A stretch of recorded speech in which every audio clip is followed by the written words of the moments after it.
Bismillah, wassalatu wassalamu ala Rasulillah, amma ba'd.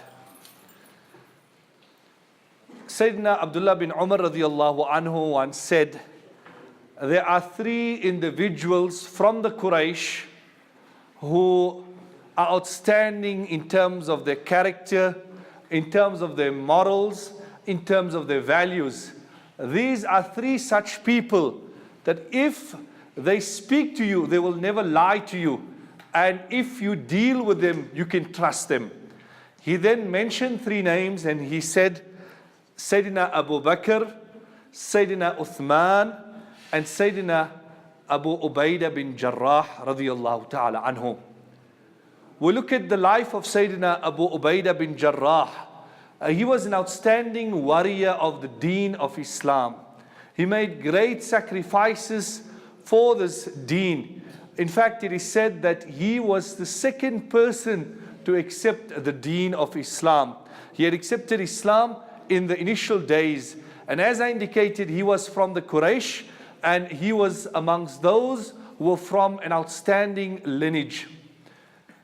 His major contribution came at the time of the Battle of Uhud, when he stood alongside Nabi Sallallahu Alaihi Wasallam very, very firm.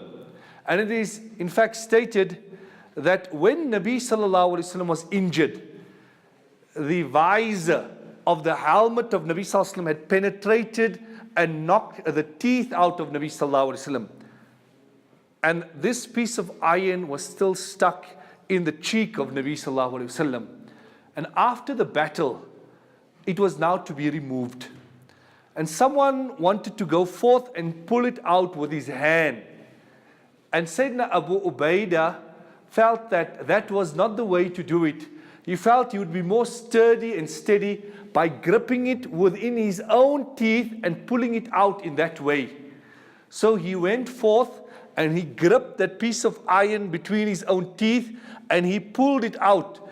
And in the process, he also lost his front teeth. And like that, he was similar to Nabi Sallallahu Alaihi Wasallam in the fact that Nabi Sallallahu Alaihi Wasallam's teeth were also made shuhada. And people would say that he was the best person with teeth that were missing, meaning that his teeth was given up for the best possible cause.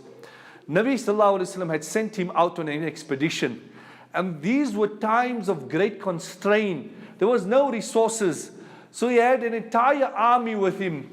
And all he could give them every day was initially 3 dates for the entire day. And by the end of the expedition, he was giving them a single date for their provision for the entire day. And they say that we would take that one date, we would suck on that date like how a baby sucks onto the breast of his or her mother. That is how we would cherish each date. There was once when a group from the Ansar came to Nabi Sallallahu Alaihi Wasallam and they said, "O Nabi of Allah, give us someone who will rule with justice amongst us." And Nabi Sallallahu Alaihi Wasallam told them that come later in the afternoon, I will stipulate who is to go with you. And Sayyidina Umar radiallahu anhu says that everyone gathered very quickly after the afternoon prayer. And because of the fact that Nabi Sallallahu Alaihi Wasallam had praised the person who he was going to send, everyone wanted to be that person. Sayyidina Umar said, I never desired leadership, but on that occasion I wanted that position because of the praise of Nabi Sallallahu Alaihi Wasallam. Everyone making themselves look tall so that Nabi Sallallahu Alaihi Wasallam selects them. Nabi Sallallahu Alaihi Wasallam selects Sayyidina Abu Ubaidah bin Jarrah and he says, Inna likulli ummatin aminan wa aminu hadhihi al-ummah Abu Ubaidah bin Jarrah. Every nation has the trustworthy one, and the trustworthy one of this ummah is none other than Abu Ubaidah bin Jarrah. It was after the demise of Nabi Sallallahu Alaihi Wasallam, in the time of Sayyidina Umar, when Sayyidina Umar was undertaking the journey to Sham. And while he was on this journey, he came to a particular point, and there was news of some sort of a plague or some sort of infectious disease that had spread. And Sayyidina Umar radiallahu anhu then said that if I have to die now, and Sayyidina Abu Ubaidah is alive, and I get to depute, I have time to choose someone as my successor, I will certainly choose Sayyiduna Abu Ubaidah because of the praise that I heard Nabi Sallallahu Alaihi Wasallam laud upon him. One day, Sayyiduna Umar was sitting with his companions and he said, express, what is your aspiration? What is your wishes? What are your desires? So someone said, I wish I had a house full of gold that I could channel into good sources. I could spend it in good avenues.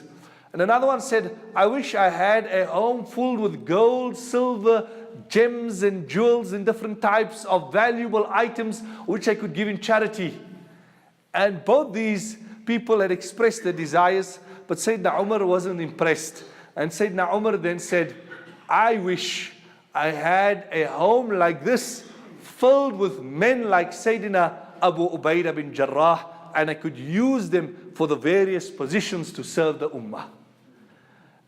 When Sayyidina Umar radiallahu anhu finally reached close to Jerusalem, and he then met up with Sayyidina Abu Ubaidah bin Jarrah after a period of time, and Sayyidina Abu Ubaidah bin Jarrah took Sayyidina Umar to his home. And when he entered the home, Sayyidina Umar looked around, because Sayyidina Umar was very, very concerned about his governors.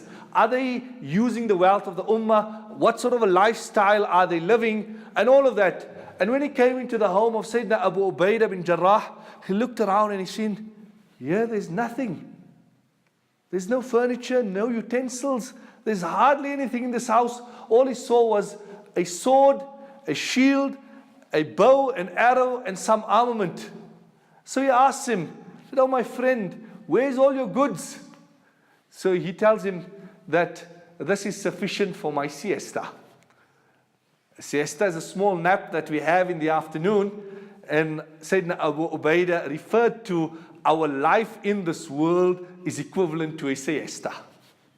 That is all that he thought about this world.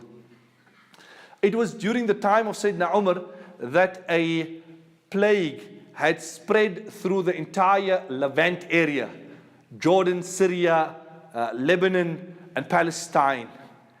And Sayyidina Umar came to know about this. So he wrote a letter to Sayyidina Abu Ubaidah, and he said, as soon as this letter reaches you, then do not let the night pass. Immediately mount your conveyance and come back to Medina.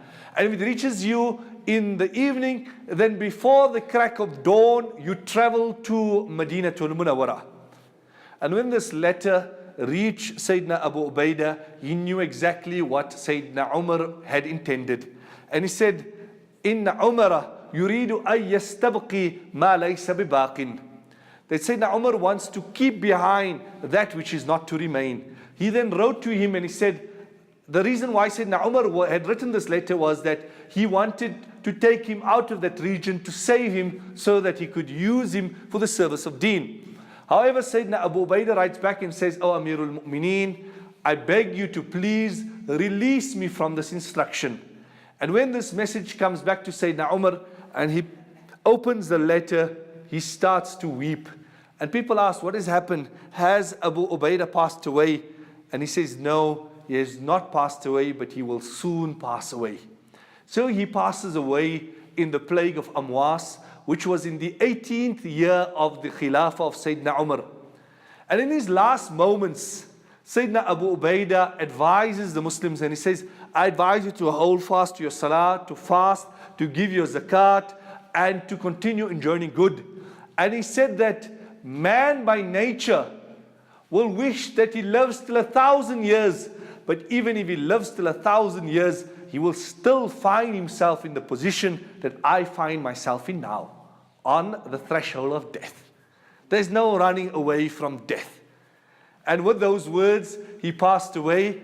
Sayyidina Muaz bin Jabal then performed his janazah salah, and he presented certain couplets praising the outstanding qualities of this great general of the Muslim army. It is said that he passed away at the ripe age of 58 years old. May Allah be pleased with him and with all the Sahaba. Wa sallallahu ta'ala ala khayri khalqi Muhammad wa ala alihi wa sahbihi ajma'in.